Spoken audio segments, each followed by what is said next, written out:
2, 1. Hi, everybody. I'm Karen Gray, and I'm the superintendent for Lincoln County School District. Today is Friday, January 22nd, and I wanted to take a moment to give you an update on the reopening for our school district. On January 19th, Governor Brown and the Oregon Department of Ed provided a health and safety update on the Ready Schools Safe Learners guidance. That's the guidance that we have been using to guide our way through this COVID pandemic. In that update, there was one significant change, and that's what I want to talk to you about today.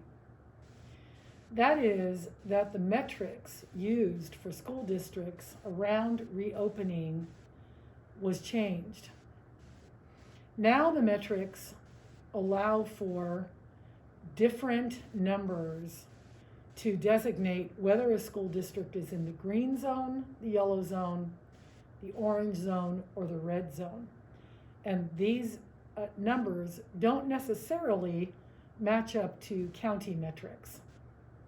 But these are the metrics the school district needs to use.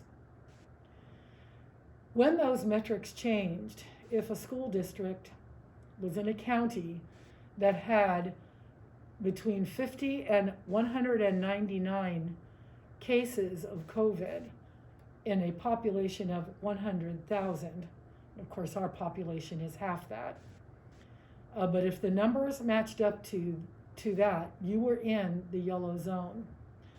So while the county is in high risk, the district is in what's called the yellow zone. And in the yellow zone, because our last 2-week case count was 172 per 100,000, that's 86 per 50,000, or 43 per week on average. We are advised to open to on-site and hybrid learning. The guidance from the Department of Education is advisory. That means that school districts take this information and, along with their partners in local public health, make the decision when to open to in-person education. The first group of students that are to come back to school when you are in the yellow zone are elementary children. As you recall, for about 8 weeks, we had kindergarten through 3rd grade back, and we were highly successful. We followed our safety protocols to the nth degree, and we provided hybrid education, K-3 district-wide. Because of the COVID surge, we had to stop, but we will be reopening again.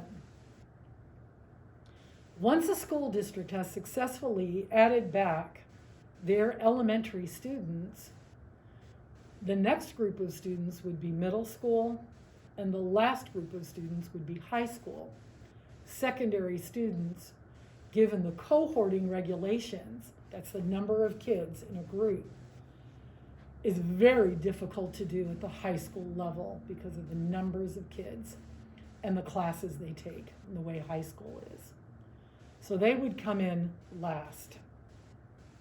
To that end, I want to inform the community as to what the start dates will be for in-person hybrid learning in Lincoln County School District. You will also find this information on our website, along with the chart from the new RSSL update, so you can see it for yourself. February 1st, we will be inviting back kindergarten through 3rd grade. In addition, we are going to have back all the programs that we had previous to closing December 18th. That includes career technical education and students with no connectivity and low connectivity, and students who are wildfire survivors. February 16th 2 weeks later, we will add back 4th through 6th grade in a hybrid model. That will give a chance for most of our staff that chose to be vaccinated their full 28 days of vaccination cycle and make people very safe to teach. We hope eventually everyone will have an opportunity to be vaccinated. And we thank our partners for that. During that time, we will also be asking our 7 through 12 principals to identify for us some limited in-person instruction students who meet the qualifications of limited in-person instruction, which is cohorted at 20 students per cohort, 2 cohorts per week, up to 20 students per cohort in small group learning in person. More to come on that later. March 1st would allow us to have enough time to make sure that our K-6 was brought back safely, and we will have 7th and 8th grade back on March 1st. During that time, we will again be looking at who can be in our schools, and in addition to that, we will be offering some form of comprehensive distance learning for those that would still like to stay in CDL. By March 19th, which is the day before spring break, the district will be looking very closely at our metrics and our numbers. And if we feel like it is safe and efficient, we will be making an announcement regarding 9th through 12th grade. Now, high school is a little bit more complicated.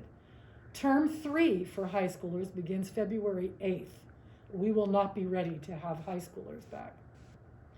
April 12th, term 4 begins for high schoolers, and that is when we would be looking at having our high schoolers back in a hybrid model.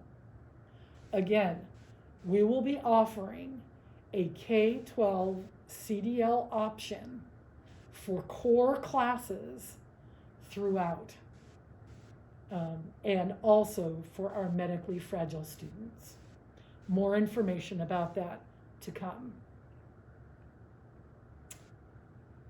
This plan would get us through what has been predicted to be a mid-February COVID surge. Dr. Graven from OHSU has done significant modeling for the state and reported that modeling to the superintendents. So this plan would get us through that February surge, if it's predicted and it actually happens, before we have our 7th and 8th graders back, or any of our upperclassmen.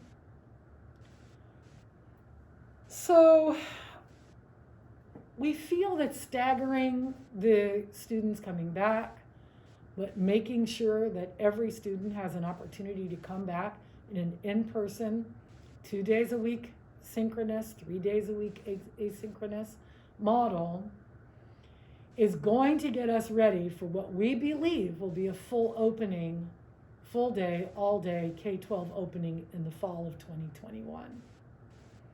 This is our plan. More information will come out about it, but I felt like you needed to hear me say what the plan is and our rationale as to why we are doing what we're doing. Superintendents follow the guidance of the governor of the state of Oregon, who is the superintendent of public instruction, and her deputy of public instruction, who is the head of ODE.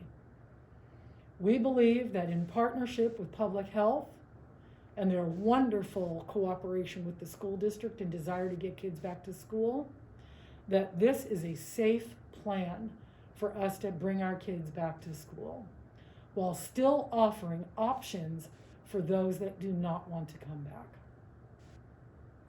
Well, this will come out on our website in a written letter to you.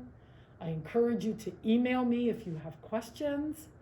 We love you, we care for you. We wish you peace, health, and happiness. And we look forward to seeing kids back in school soon. Be safe. Bye for now.